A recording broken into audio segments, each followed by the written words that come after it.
everyone, welcome to Arrive Online Classes. This is Praveen here. आज हम लोग कुछ ऐसे केमिस्ट्री के क्वेश्चंस करेंगे जो कंफ्यूज करते हैं, बहुत कंफ्यूज करते हैं, क्योंकि अभी लास्ट वीडियो में भी मैं डिस्कस कर रही थी about lightest gas and about the element which is in highest percentage on earth crust. ये चीज़ें कुछ ऐसे क्वेश्चंस मैं आपको इस वीडियो में बताने वाली हूँ जो कंफ्यूज कर सकते हैं या मैक्सिमम टाइम जो है बच्चे उसमें कंफ्यूज होते हैं। ठीक है, वो इंपॉर्टेंट क्वेश्चन जो कि केमिस्ट्री सेक्शन से रहेंगे, राइट। तो पहले क्वेश्चन मैंने आपको बताया था कि जो आपकी लाइटेस्ट गैस है, लाइटेस्ट गैस मैंने आपको बताया था, तो वो बताया था मैंने आपको हाइड्रोजन। यस, वो हाइड्रोजन ही है। हीलियम जो है स्टूडेंट कमेंट सेक्शन में बोल रहे थे, तो ये सेकंड लाइटेस्ट गैस है और पूरा रिसर्च करके मैंने आपको इसका आंसर दिया। तो ध्यान रखिए कि लाइटेस्ट गैस जो है वो हाइड्रोजन ही है। इसके बाद लाइटेस्ट नोबल गैस आपसे पूछेंगे तो वहाँ पे आपका आंसर हीलियम हो जाएगा। ठीक है, नेक्स्ट क्वेश्चन कि सबसे ज़्यादा हाईएस्ट अमाउंट में जो है कौन सा एलिमेंट, मैं यहाँ पे कह रही हूँ एलिमेंट, ठीक है, मैं मेटल नॉन मेटल नहीं कह रही हूँ। ठीक है, एलिमेंट होगा तो एल्युमिनियम नहीं, ऑक्सीजन होगा, ऑक्सीजन इसका आंसर होगा। ठीक है, और अगर आपसे हाईएस्ट जो है वो नॉन मेटल पूछ लिया, अगर वहाँ पे नॉन मेटल लिखा गया तो आपका आंसर हो जाएगा फिर से ऑक्सीजन, क्योंकि ऑक्सीजन एक नॉन मेटल है। और यहाँ मेटल की जगह अगर नॉन मेटल की जगह मेटल हो गया कि कौन सी मेटल सबसे ज़्यादा होती है, तब आपका आंसर एल्युमिनियम हो जाएगा। ठीक है, ये सारे क्वेश्चन नोट कर लो। इसके बाद आता है कि मेटेलॉइड जो है, ऐसा कौन सा मेटेलॉइड है जो सबसे हाईएस्ट है। मेटेलॉइड की बात कर रही हूँ, किसमें हम बात कर रहे हैं, अर्थ क्रस्ट में। ठीक है, पृथ्वी की जो परतें होती हैं उसमें, तो यहाँ पे आपका आंसर आ जाएगा सिलिकॉन। ठीक है, ये सारे क्वेश्चन नोट कर लें। अब ये पूरा रिसर्च करके मैंने जो है वो ये आंसर्स ढूंढे हुए हैं बुक्स एज वेल एज मैंने एनसीईआरटी को भी गो थ्रू करा है, जहाँ पे मुझे लगा कि लेकिन कुछ इन्फॉर्मेशन एनसीईआरटी में भी नहीं है, तो हमें वो कुछ बुक्स और साइट्स पे ही देखना पड़ता है, राइट।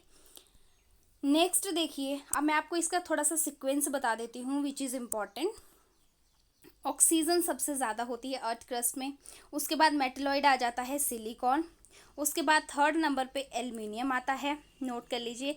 इसके बाद एल्युमिनियम के बाद जो है आयरन आता है, आयरन के बाद आपका कैल्शियम आता है, कैल्शियम के बाद पोटाशियम आता है, पोटाशियम के बाद मैग्नीशियम, मैग्नीशियम के बाद हाइड्रोजन एंड देन फॉस्फोरस। यहाँ तक आप देख लीजिए। मे बी इनमें से कुछ भी आपसे पूछा जा सकता है। अगर मेटल पूछेंगे तो एल्युमिनियम आंसर होगा, ठीक है, नॉन मेटल पूछेंगे तो ऑक्सीजन होगा, और एलिमेंट जस्ट पूछेंगे तब भी ऑक्सीजन ही उसका आंसर होगा। इसको ठीक कर लें और इसको लिख लें। ठीक है, परसेंटेज किसकी सबसे ज़्यादा, अर्थ क्रस्ट में हम यहाँ पे बात कर रहे हैं। नेक्स्ट क्वेश्चन, एक क्वेश्चन रहता है मैक्सिमम टाइम, ये क्वेश्चन देखने को मिलता है, एक्वारीजिया। एक्वारीजिया जो है ये पेल कलर, पेल ऑरेंज कलर का एक सॉल्यूशन होता है। तो इसकी रेशो पूछते हैं। पहली बात, ये किस चीज़ को मिला के बना होता है, ये चीज़ पूछी जाती है। तो ये मिक्सचर होता है HNO3 प्लस HCl। इसमें पूछते हैं कि जो HNO3 है उसका कितना रेशो रहता है, और इसका कि जैसे स्टोर करते हैं हम फॉस्फोरस को, काहे में स्टोर करते हैं हम, ठीक है, तो उसको स्टोर करते हैं, stored in the cold water. ठीक है, और केरोसिन ऑयल में किसको स्टोर करते हैं हम, सोडियम को। ठीक है, सोडियम को हम केरोसिन ऑयल में स्टोर करते हैं। अब मेजर एक क्वेश्चन मैं आपको यहाँ पे बताऊंगी, पीरियोडिक टेबल से रिलेटेड क्वेश्चन है, that is number of metal, number of non metal, metalloid कितना होता है।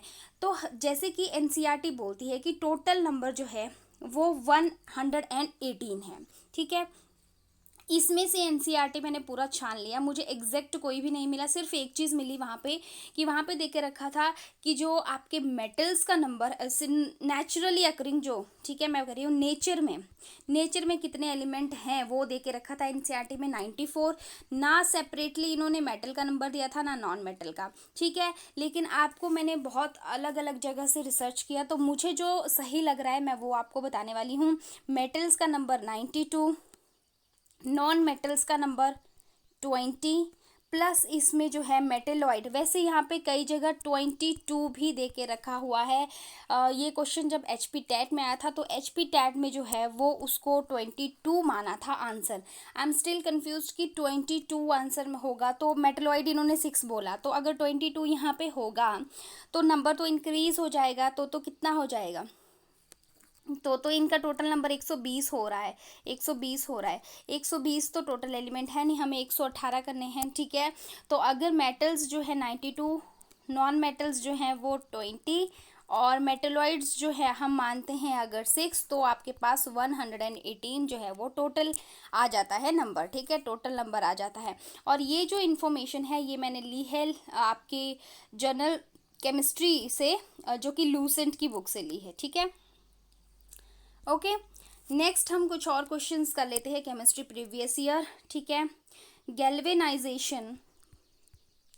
गैल्वेनाइजेशन एक प्रोसेस है जिसमें हम क्या करते हैं, आयरन को, ठीक है, आयरन को कोट कर देते हैं, उसके ऊपर परत चढ़ा देते हैं। किसकी परत चढ़ाते हैं, जिंक की। बहुत बार पूछा गया क्वेश्चन, जिंक की परत चढ़ाने को हम कहते हैं गैल्वेनाइजेशन।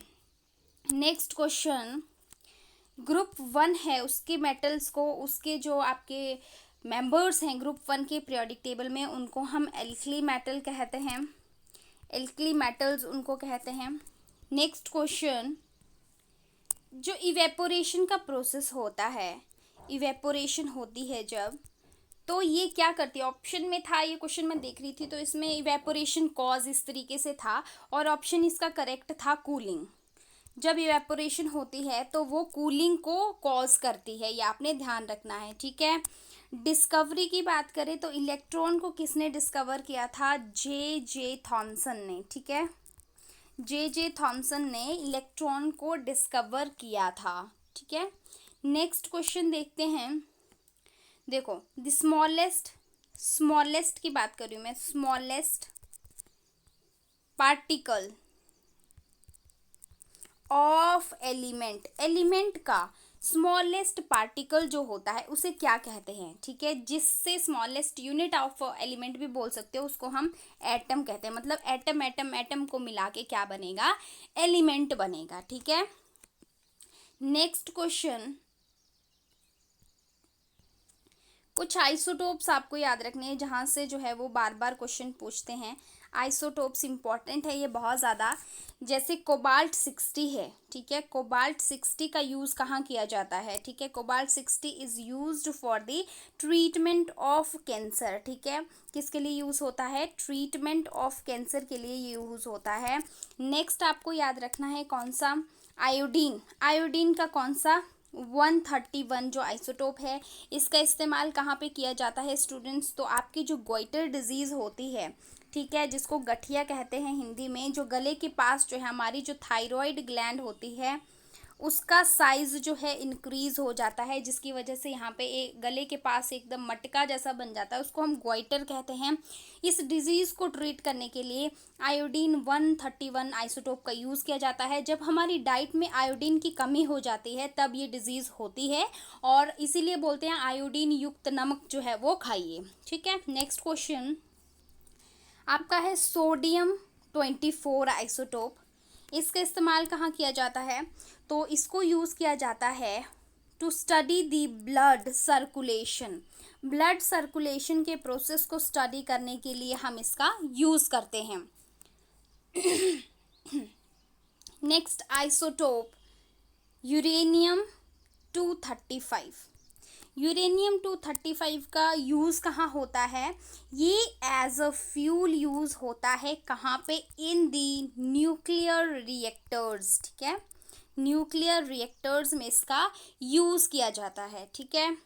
अमलगम, अमलगम जो है वो कौन सी मेटल आपकी बनाती है, तो वो मरकरी जो है वो बनाती है, ठीक है। नेक्स्ट क्वेश्चन, एक और जो है लंग्स के, लंग को लंग इमेजिंग करके आता है, isotope used for lung imaging, ठीक है, तो वो कौन सा आइसोटोप है, दैट इज ज़ीरॉन, ज़ीरॉन ही कहते हैं ना इसको, ज़ीनॉन की ज़ीरॉन,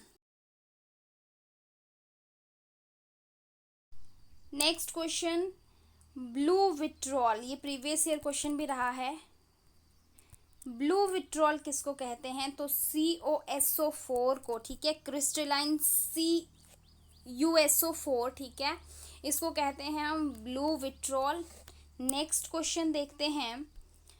तो ऐसा कौन सा सॉल्यूशन है, इस तरीके से क्वेश्चन था, the solution in which gold is soluble, gold जो है वो घुल जाता है, गोल्ड सॉल्युबल होता है, तो वो है आपका, मैंने अभी आपको करवाया वो वही एक्वा रीजिया। इसमें जो है वो गोल्ड जैसे जो जिसके आभूषण बनते हैं, ज्वेलरी बनती है, वो घुल जाते हैं, ठीक है। नेक्स्ट क्वेश्चन, विटामिन सी से, अभी सॉल्युबिलिटी से मेरे को क्वेश्चन याद आ रहा है। विटामिन सी जो है हमारी बॉडी में जो है वो परसिस्ट नहीं करती है, ठहरती नहीं है, बॉडी से बाहर निकल आती है।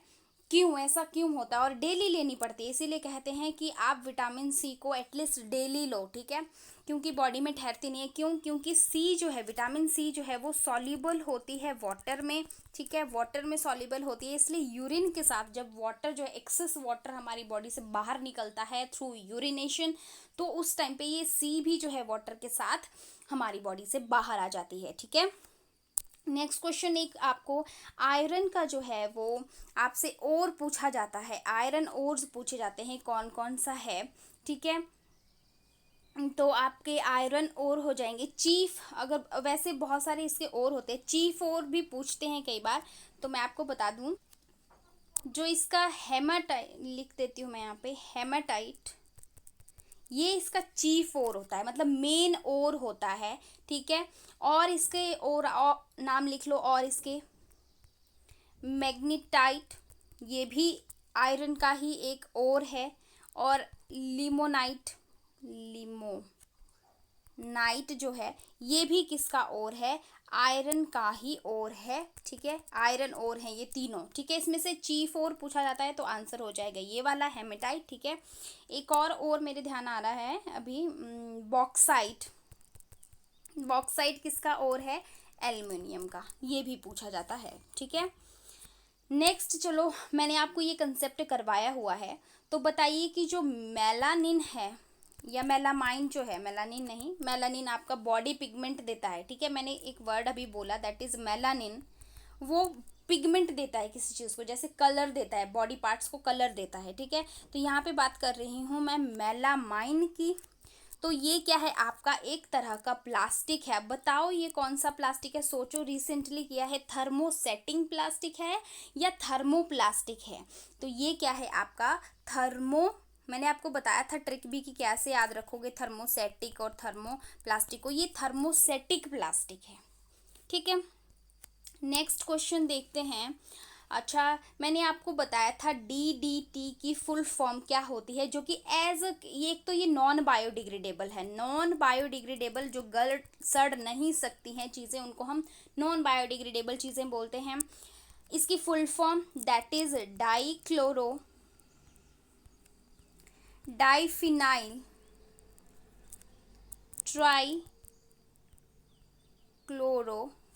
ट्राइक्लोरो इथेन, ठीक है, ट्राइक्लोरो इथेन, नोट कर लीजिए इसको। क्वेश्चन है SiOH4 इज क्या है? तो ऑप्शन में करेक्ट ऑप्शन हो जाना था एन एसिड। ये क्या है? एक एसिड है। अभी क्वेश्चन जो था ये मेडिकल सेक्शन में मैं क्वेश्चन ये देख रही थी, ठीक है।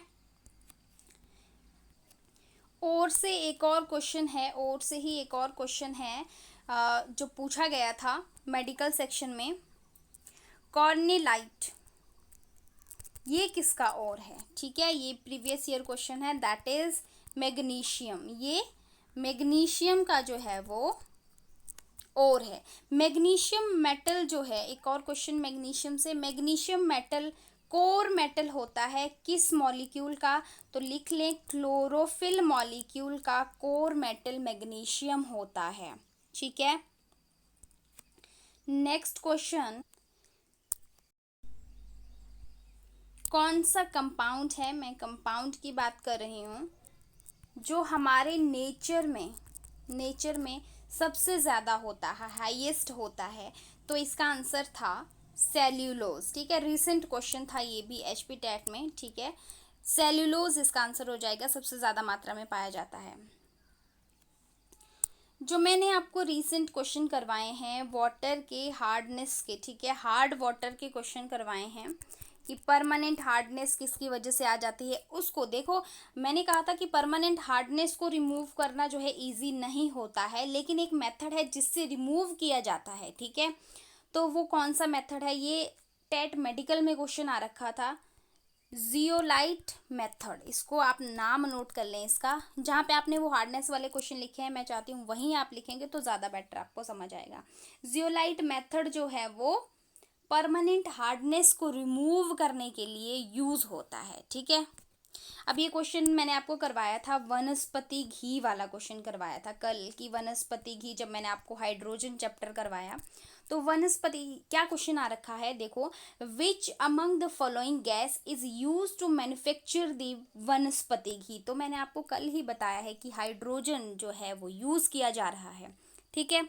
नेक्स्ट क्वेश्चन है, सुनिएगा, which among of the following fertiliser, किसकी बात हो रही है, फर्टिलाइजर की बात हो रही है, contain highest percentage of nitrogen. कौन सा ऐसा फर्टिलाइजर होता है जिसके पास हाईएस्ट नाइट्रोजन होती है, तो वो है आपका यूरिया, ठीक है, यूरिया है वो, ठीक है। नेक्स्ट क्वेश्चन है, ब्लीचिंग पाउडर, क्वेश्चन ऐसे आ रखा है, bleaching powder is an oxychloride of, तो इसका आंसर जो है वो एचपी टेट ने देके रखा है कैल्शियम, ठीक है, कैल्शियम। प्रीवियस ईयर क्वेश्चन है ये, ठीक है। नेक्स्ट क्वेश्चन, जो फ्रूट्स होते हैं उसमें कौन सा शुगर होता है, फ्रूट्स आर रिच इन, तो क्या हो जाएगा, फ्रक्टोज उसमें होता है, फ्रक्टोज होता है शुगर, ये जो है वो फ्रूट्स में प्रेजेंट होता है। फ्रूट्स में जो फ्रेग्रेंस होती है, खुशबू होती है स्पेशल, वो किसकी वजह से होती है, तो मैं पहले भी बता चुकी हूँ, ईस्टर की वजह से होती है, ठीक है। नेक्स्ट इज जनरल सा क्वेश्चन है कि मसल्स में क्या होता है, मसल फटीग इसको हम कहते हैं। मसल में क्या होता है, थकान हो जाती है, एक्युमुलेशन हो जाती है। पहली बात, मसल हम इसको फटीग वर्ड यूज़ करते हैं, मसल फटीग, मसल्स में जो थकान होती है, हैवी एक्सरसाइज कर लेते हैं, बहुत ज़्यादा चल लेते हैं तो मसल्स में एकदम जकड़न और चला नहीं जाता, वो वाली सिचुएशन जब आ जाती है, वो क्यों होती है, वो इसलिए होती है क्योंकि जो मसल्स हैं उनको प्रॉपर ऑक्सीजन नहीं मिल पा रही होती है। जितना हम भागते होते हैं, अगर हम तेज़ चल रहे हैं तो ऑक्सीजन क्या होगा, ऑक्सीजन जैसे जैसे तेज़ चलेंगे तो ऑक्सीजन, एनर्जी ज़्यादा लग रही है, ऑक्सीजन ज़्यादा चाहिए, ठीक है, लेकिन उतना मिल नहीं पाता है क्योंकि जो ऑक्सीजन लेने का रेट है, ब्रीदिंग रेट है, वो तो उतना ही रहता है ना, बॉडी थोड़ा बहुत बढ़ जाता है, लेकिन फिर भी मसल्स को डेफिशिएंसी हो जाती है ऑक्सीजन की, जिसकी वजह से मसल फटीग होता है। और मसल्स में क्या हो जाता है, वहाँ पे एक एसिड स्क्रीट हो जाता है, उसका नाम है लैक्टिक एसिड। लैक्टिक एसिड नाम आपको याद रखना है, यही पूछा जाता है ऑप्शन में कि कौन सा muscle fatigue is due to the accumulation of fluid और acid in the muscle, that is lactic acid, वहाँ पे आपका आंसर हो जाएगा। देखिए, एक क्वेश्चन मैं यहाँ पे आपको बता रही हूँ कि एक एलिमेंट दे के रखा हुआ है ना, इस तरीके से दे दिया हुआ है, कितना इजी क्वेश्चन था ये, लेकिन बच्चे कंफ्यूज हो जाते हैं, ठीक है। 235 इस तरीके से दिया था, ठीक है। What is the number of proton पूछ लिया था, इन्होंने पूछा कि ये दिया हुआ था इस तरीके से क्वेश्चन में, और पूछा था कि प्रोटोन का नंबर आपको बताना है, प्रोटोन का नंबर इसमें बताना है, तो बिल्कुल ही सामने लिखा हुआ था, देखो जितना एटॉमिक नंबर होता है, एटॉमिक नंबर को हम जेड से डोनेट करते हैं, उतना ही प्रोटोन का नंबर होता है उसमें, ठीक है। देखो, प्रोटोन का नंबर यूजुअली चेंज नहीं होता, इलेक्ट्रॉन का नंबर चेंज होता है किसी भी एलिमेंट में, ठीक है। वैसे अगर कोई शेयरिंग नहीं हुई है, मान लो कोई एटम है, मैं यहाँ पे एलिमेंट लिखती हूँ, कोई एलिमेंट है, ध्यान से समझना है इसको क्योंकि इससे रिलेटेड क्वेश्चन जो है इस कंसेप्ट से पूछे जाते हैं। कोई एलिमेंट है, जब तक वो कोई शेयर नहीं करेगा, किसी के साथ अपने इलेक्ट्रॉन शेयर नहीं करेगा, तब तक उसका atomic number, that is Z से हम डोनेट करते हैं, वो बराबर होगा प्रोटॉन के नंबर से, और ये इलेक्ट्रॉन के नंबर के बराबर भी होगा, जब तक कोई शेयरिंग नहीं हुई है, ठीक है। लेकिन अगर शेयरिंग होगी तो गड़बड़ हो जाएगा। जैसे मैं यहाँ पे लिखती हूँ, मान लो मैं लिख देती हूँ सोडियम पॉजिटिव, ठीक है। अब सोडियम का जो एटॉमिक नंबर है Z वो 11 हो जाएगा। इसमें बात कर रही हूँ मैं, जब पॉजिटिव चार्ज है, पॉजिटिव चार्ज इस पे आया हुआ है, विच मीन्स कि यहाँ से क्या हो गया, इलेक्ट्रॉन, अगर इसके हम इलेक्ट्रॉनिक कॉन्फ़िगरेशन इलेक्ट्रॉन देखें वैलेंस शेल में तो 2, 8 और 1 होता है। एक इसने क्या किया, यहाँ से क्या करता है, ये खुद को स्टेबल रखने के लिए इस एक इलेक्ट्रॉन को आउटर मोस्ट शेल से किसी दूसरी एटम को दे देता है। ठीक है, मतलब इलेक्ट्रॉन चला गया बाहर। ठीक है, तो अब इसमें पहले क्या थे, 11 ही पॉजिटिव चार्ज थे, 11 ही नेगेटिव चार्ज थे। जब तक मैंने कहा कि टोटल नंबर जो है इक्वल होगा, जितने इलेक्ट्रॉन हैं उतने ही प्रोटॉन होंगे, तो मतलब 11 ही पॉजिटिव चार्ज था, 11 ही नेगेटिव। अब यहाँ से क्या हो गया, एक इलेक्ट्रॉन बाहर चला गया तो यहाँ पे 10 चार्ज हो गया, 10 जो है माइनस हो गए और 11 प्लस वाले चार्ज हैं, तो इसलिए यहाँ पे जो चार्ज ज़्यादा है वो रिफ्लेक्ट होगा। ठीक है, मान लो किसी एटम में, फॉर एग्जाम्पल, ऐसा पॉसिबल नहीं है, यहाँ पे ऐसा पॉसिबल नहीं है जो मैं बता रही हूँ आपको एग्जाम्पल। फॉर एग्जाम्पल यहाँ पे 10 की जगह जो है वो 9 हो गया होता, फॉर एग्जाम्पल। ठीक है, समझने के लिए मैं बता रही हूँ। तो यहाँ पे 2 प्लस आ जाता, क्योंकि 2 यहाँ से माइनस हुए तो उतना ही पॉजिटिव चार्ज यहाँ आता है, ये होता है। तो ये चीज़ का ध्यान रखना है। मान लो आपको पूछ लिया कि सोडियम जो है 2 पॉजिटिव, फॉर एग्जांपल 2 पॉजिटिव में कितने इलेक्ट्रॉन हैं। ठीक है, तो सोडियम में टोटल जो एटम इसका एटॉमिक नंबर है 11 होता है, प्लस 2 है, मतलब यहाँ से 2 इलेक्ट्रॉन हमें माइनस करने हैं, तो यहाँ पे नंबर हो जाएगा कितना, 9 इलेक्ट्रॉन का नंबर हो जाएगा। इस तरीके के क्वेश्चन आपको कई बार रिलेटेड क्वेश्चन न्यूमेरिकल वगैरह में आ सकते हैं। ठीक है, थोड़ा सा मुझे एक और कंसेप्ट यहाँ याद आ रहा है, मैं आपको बताती हूँ। शायद मैंने ये न्यूमेरिकल किसी पेपर में देखा भी है। देखो सुनो, क्वेश्चन बोल रहा है if the number of proton are 9, ठीक है, and number of electron obviously 9, number of neutron बोल दिया, न्यूट्रॉन लिख लेना फुल इसको, 10। अब ये पूछेगा आपसे न्यूमेरिकल क्या क्या पूछ सकता है इसमें से, what is the atomic number. तो एटॉमिक नंबर मैंने बोला जितने प्रोटॉन होंगे वही एटॉमिक, तो Z आ गया इसका 9। एटॉमिक नंबर कितना आ गया, जितने प्रोटॉन का नंबर होता है 9 आ गया, है ना। और यहाँ से आपसे मास नंबर भी पूछ सकते हैं कि बताइए कि मास नंबर क्या होगा। ये सिचुएशंस आपको दे रखी हैं, मास नंबर कैलकुलेट करना है। चलिए कैलकुलेट करते हैं। मास नंबर क्या होता है, फॉर्मूला कर लो, जितने प्रोटॉन हैं जितने न्यूट्रॉन हैं वही आपका मास नंबर आ जाएगा। तो 9 + 10 कितना हो गया, 19 इसका मास नंबर हो गया। इजी। अब पूछ सकते हैं यहाँ से आपसे कि इसकी इलेक्ट्रॉनिक कॉन्फ़िगरेशन भी बता दो। यही सिचुएशन है, इलेक्ट्रॉनिक कॉन्फ़िगरेशन आप बता दो।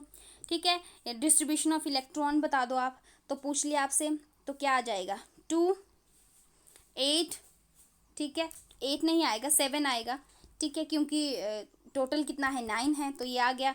ये आपके इनर मोस्ट शेल, उससे बाहर वाले शेल में KL शेल, ये K शेल में आ गया, ये L शेल में आ गया, जो हम बोहर्स मॉडल करते हैं। और पूछ लिया कि कौन सी आपकी ये 9 जो है किसका एटॉमिक नंबर है, तो ये होता है आपका फ्लोरीन का। ठीक है, फ्लोरीन का एटॉमिक नंबर ये होता है।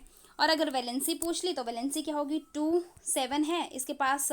अब ऑक्टेट पूरा करना होता है। वैलेंसी जब हम कैलकुलेट करते हैं तो हमें देखना होता है, जैसे बोहर्स मॉडल में सबसे अंदर जो है वो यहाँ पे क्या होता है, न्यूक्लियस होता है जिसमें प्रोटॉन्स होते हैं। यहाँ पे हमेशा याद रखना सेंटर में प्रोटॉन्स होते हैं, इसीलिए पॉजिटिव चार्ज होता है उस पर, राइट, पॉजिटिव चार्ज। इसके बाद K शेल आ गया, L शेल आ गया, इसके बाद M शेल आ गया। तो बात कर रहे हैं हम 9 एटॉमिक नंबर है, तो यहाँ पे इस वाले शेल में जो है वो यहाँ पे आ जाएगा 2, और 2 के बाद बच गया 7। ठीक है, अब इसको ऑक्टेट पूरा करना होता है, मतलब ये बोलेगा कि इसको यहाँ पे 8 होने चाहिए थे।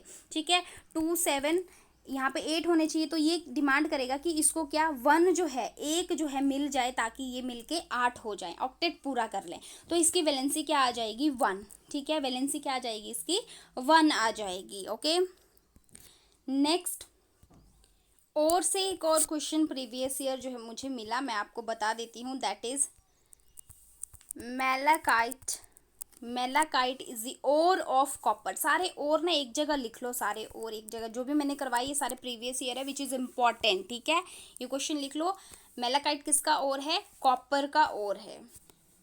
और जो जो किए देखो, कॉपर का किया हमने, बॉक्साइड वगैरह किया हमने, एल्युमिनियम और किया, आयरन और किया। ठीक है, वो सारे इंपॉर्टेंट है, वेरी इंपॉर्टेंट। ठीक है, अब जो है एक क्वेश्चन आया हुआ है, दैट इज़ कि अगर एल्कोहल जो है, एल्कोहल रिएक्ट करता है आपका जो है कार्बोक्सिलिक एसिड के साथ, कार्बोक्सिलिक एसिड के साथ, तो उस रिएक्शन को क्या कहेंगे? इस तरीके से डायरेक्ट क्वेश्चन पूछा गया है। The reaction between alcohol and carboxylic acid is called, तो आंसर है आपका एस्ट्रिफिकेशन, एस्ट्रिफिकेशन रिएक्शन। ठीक है, एस्ट्रिफिकेशन रिएक्शन उसको बोलते हैं। नेक्स्ट चलिए, मेल्टिंग पॉइंट ऑफ आइस पूछा गया है, मेल्टिंग पॉइंट ऑफ आइस पूछा गया है, तो कितना होता है? 273.16 केल्विन। ठीक है, नेक्स्ट क्वेश्चन।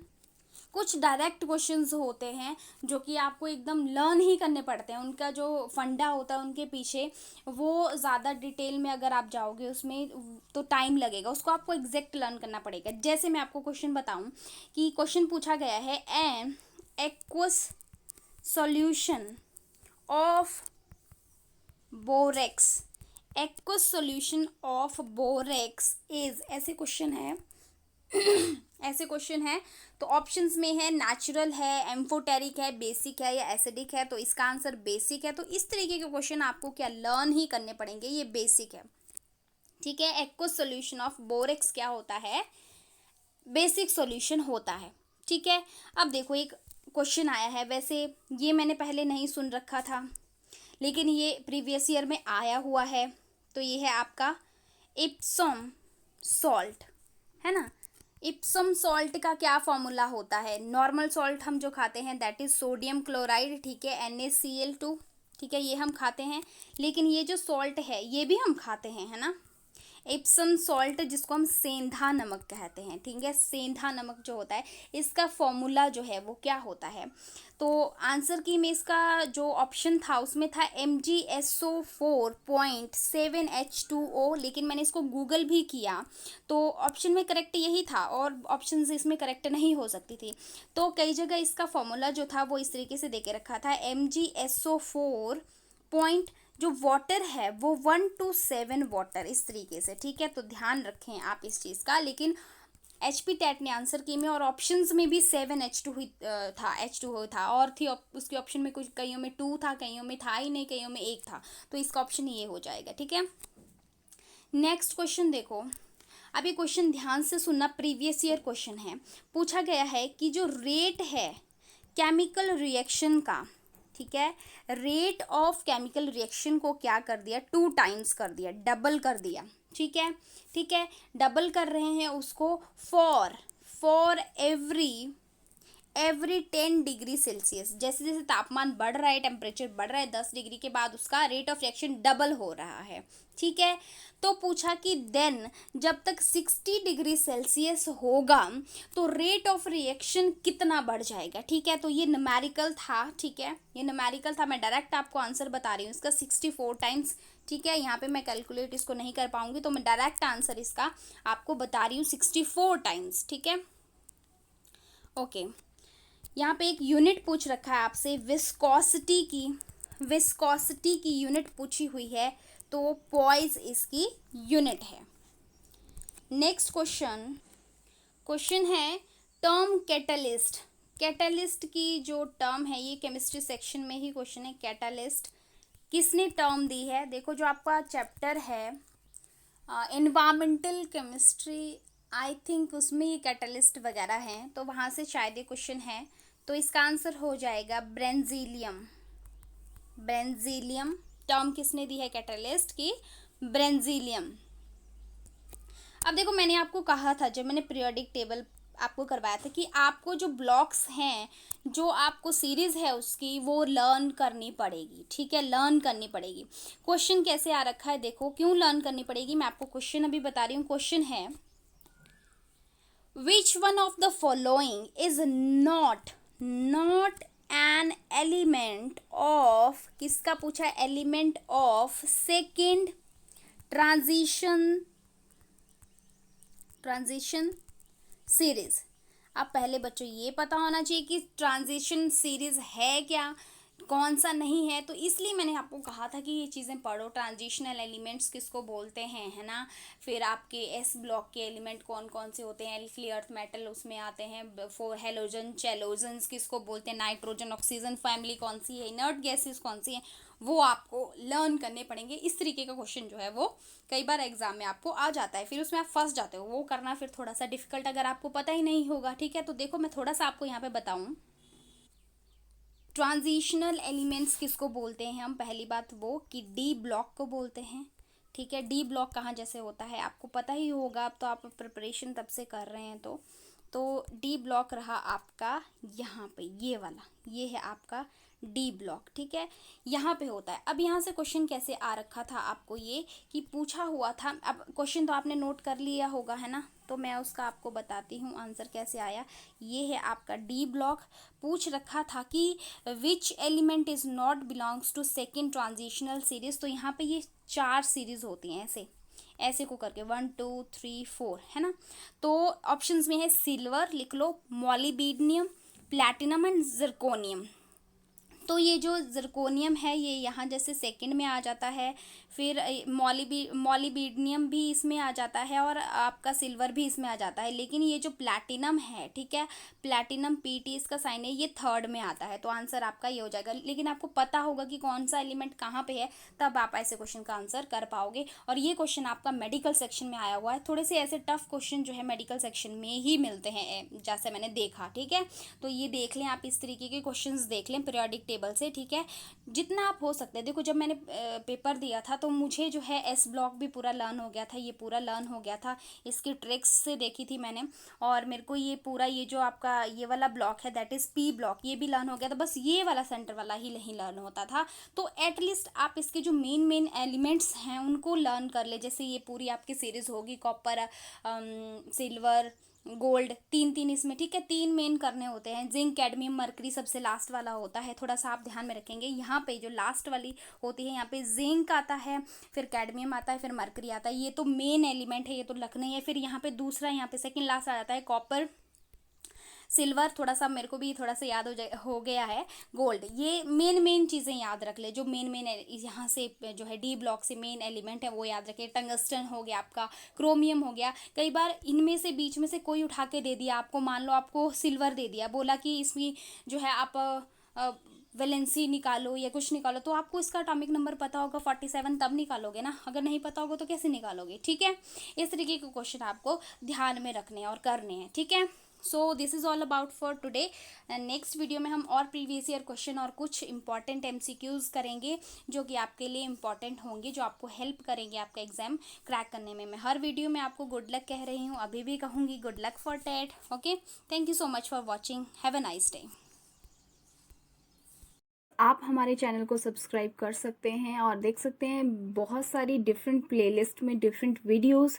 जैसे कि मैं आपको यहाँ बता दूं कि हमने टॉप 100 एनसीईआरटी क्वेश्चन की सीरीज़ जो है, जिसमें क्लास वाइज, ये क्लास +2 के लिए सीरीज़ सेपरेट है, जिसमें हम बहुत सारे चैप्टर्स कर चुके हैं और अपकमिंग डेज में नेक्स्ट चैप्टर भी कंप्लीट कर लेंगे। इसके बाद एक सीरीज़ यहाँ पे इंपॉर्टेंट आपको मिलती है जो है टारगेट HPTET बायोलॉजी सेक्शन के लिए। इसमें जो है बायोलॉजी रिलेटेड जितने भी अकॉर्डिंग टू HPTET क्वेश्चन जो है वो डाले गए हैं, वो क्लास +1 क्लास +2 के अकॉर्डिंग और प्रीवियस ईयर क्वेश्चन के अकॉर्डिंग है। एक रीसेंट हमने सीरीज शुरू की है that is target HPTET chemistry section, और इसमें भी इंपॉर्टेंट केमिस्ट्री के बेसिक्स जो है वो रहते हैं।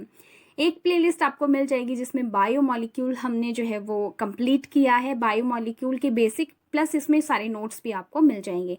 ये जो प्लेलिस्ट है इसमें HPTET से रिलेटेड जो नोटिफिकेशन वगैरह होता है उसको हम जो है अपलोड करते हैं। इसके बाद जो है बायो बूस्टर सीरीज आपको मिल जाएगी वेरी इंपॉर्टेंट टॉपिक्स के लिए, जिसमें आपको कुछ टॉपिक्स की ट्रिक्स और हैक्स में मिलेंगे। इसके बाद बायोलॉजिकल क्लासिफिकेशन को हम कंप्लीट कर चुके हैं, सारे इंपॉर्टेंट क्वेश्चन विद नोट्स आपको इसमें मिल जाएंगे। क्लास +1 की टॉप 100 एनसीईआरटी की सीरीज आपको मिल जाएगी, जिसमें जो है हम काफ़ी ज़्यादा चैप्टर कंप्लीट कर चुके हैं क्लास +1 से भी। किंगडम एनिमेलिया के लिए सेपरेट एक वीडियो जो है वो प्लेलिस्ट आपको मिल जाएगा, जिसमें हमने कोर डेटा की क्लासेस को अभी डिस्कस नहीं किया है, रेस्ट हमने सारे के सारे फाइलम्स उनसे रिलेटेड क्वेश्चन जो है डिस्कस कर लिए हैं। इसके बाद HP टेट की प्रीवियस ईयर क्वेश्चन की सीरीज है, क्लास 9 की बायोलॉजी है, ठीक है।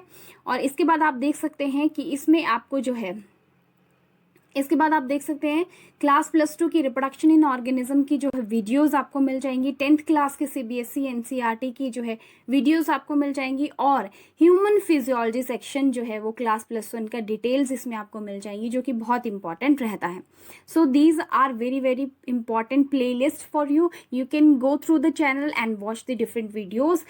They may be helpful for your examination. Thank you so much for watching. Bye.